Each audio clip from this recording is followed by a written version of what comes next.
এবার রাতের বেলা ওরা স্বপ্ন দেখছেন।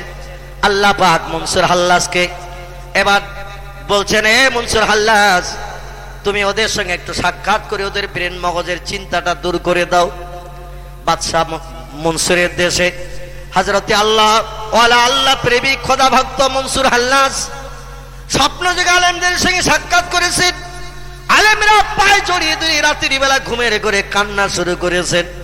বলে, হুজুর বেয়াদবি নেবেন না, আমরা বুঝতে পারিনি আপনার ভিতরটা এমন, বাইরে দেখে আমরা ফতোয়া দিয়েছিলাম, কিন্তু আপনি ভিতরে তো খোদা প্রেমিক ভক্ত ইমানদার ছিলেন, বাইরে বুঝতে পারিনি, কিন্তু রাস্তাঘাটে পথে আপনি আনাল হক আমি আল্লাহ, আমি সত্য খোদা, এটা কেন বলতেন? তখন মনসুর হাল্লাজ বলছে, আলেমেরা, আমার জীবনে আমি একদিন গাছতলায় শুয়েছিলাম, বিবি ছেড়েছি, বাচ্চা ছেড়েছি, জায়গা জমি ঘর বাড়ি পরিত্যাগ করেছি আমার মাবুদকে একটু দেখার জন্যে, আমার আল্লাহকে দেখার জন্যে। বিশ্ব নবী দেখেছে আল্লাহকে, আর নবী বলে গিয়েছেন, আল্লাহ পাক আমার ৪৫০০ মুজিজা দিয়েছেন, আমার এই ৪৫০০ মুজিজার ভিতরে একটি মুজিজা হলো খোদা দেখা। কোন নবী যেটা পারেনি, আল্লাহ সেটা আমাকে স্পেশাল দেখিয়েছেন।